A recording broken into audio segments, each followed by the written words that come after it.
صفائی کے کام سے منسلک افراد کو معاشرتی اور مذہبی تعصب کا سامنا کرنے کی وجہ سے ان کے اندر پریشانی، نا امیدی اور ڈپریشن جیسی ذہنی صحت کے مسائل جنم لیتے ہیں۔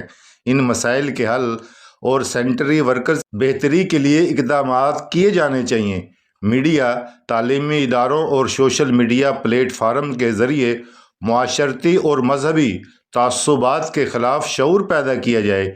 مذہبی اور سماجی رہنما عوام میں صفائی کے عملے کے احترام کو فروغ دے سکتے ہیں۔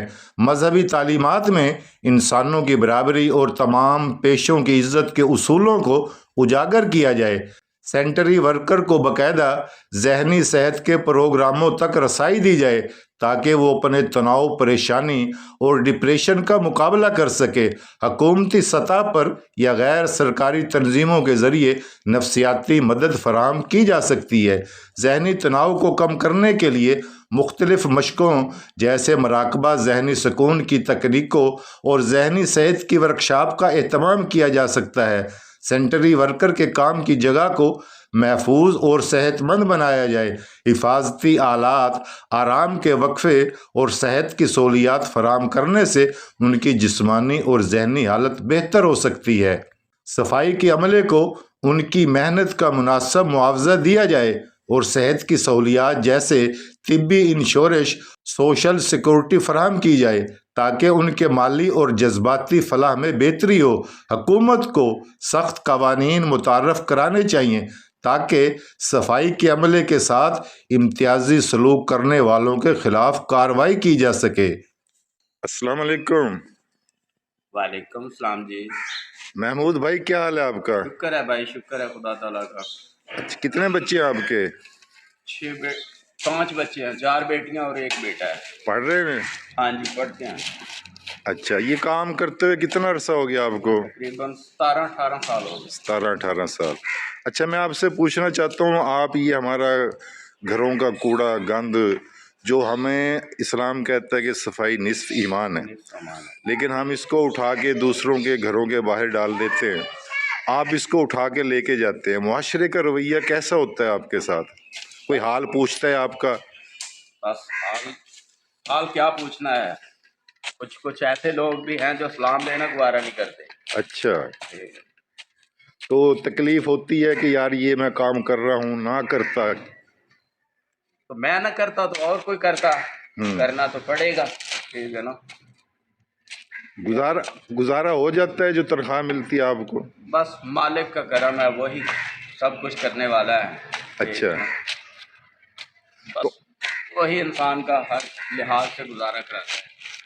آپ کی خواہش ہے کہ میرے بچے جو ہیں وہ یہ کام نہ کریں، وہ کوئی اچھا کام کریں؟ ہر انسان کی خواہشات تو ہوتی ہے کہ میں تو یہ کر رہا ہوں، لیکن میری جو آنے والی نسل ہے یا میرے بچے، جو حکومتوں کا حالات ہے وہ اس سے تو بدتر ہی وقت آنے والا ہے۔ اچھا، زندگی مشکل ہے یا نہیں؟ زندگی ایسا مشکل ہو رہی ہے، مشکل ہو رہی ہے، مشکل سے مشکل تر ہو رہی ہے۔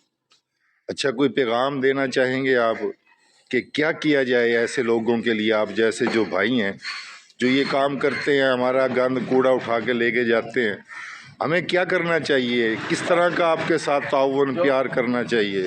جو غریب انسان ہے نا، اس کے ساتھ اچھے سے اچھا برتاؤ کرنا چاہیے اچھا، تاکہ ہر کسی کا نظام بہتر سے بہتر چل سکے۔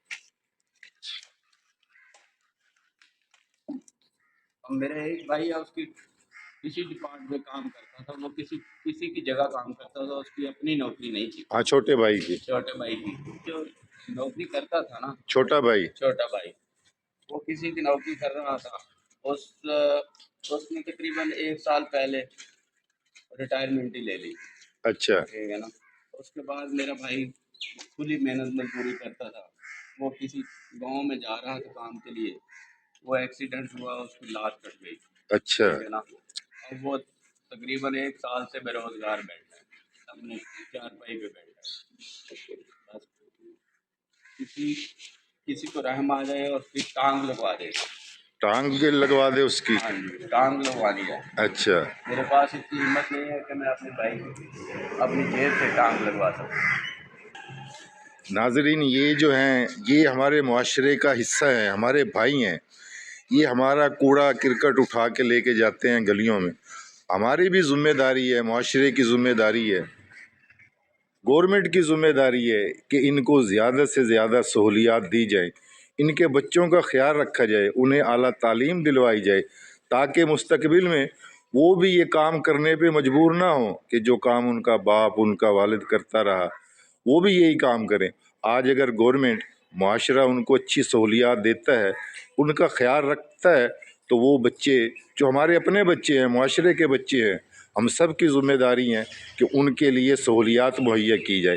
تو ان کے جو بھائی تھے وہ کسی کے پاس کام کرتے تھے، نوکری کرتے تھے، ان کا ایکسیڈنٹ ہو گیا تو ان کی جو ہے ایک ٹانگ جو ہے وہ زخمی ہو گئی، جس میں پھر ریشہ وغیرہ ڈل گیا تو مجبوراً ڈاکٹروں کو اس کی ٹانگ کاٹنا پڑی. وہ اس وقت جو ہے ایک ٹانگ سے محروم ہے. تو ان بھائی کی خواہش ہے کہ اس کی ٹانگ اگر کوئی لگوا دے تاکہ وہ چل پھر سکے اور کوئی اپنا چھوٹا موٹا کام کر کے وہ اپنے بچوں کا پیٹ پال سکے. میں آپ کو اگلی ویڈیو میں اس کا بھی انشاءاللہ آج ہی انٹرویو کر کے دکھاؤں گا، اس کے حالات آپ کو بتاؤں گا تاکہ کوئی آدمی اس کا ذریعہ بن جائے.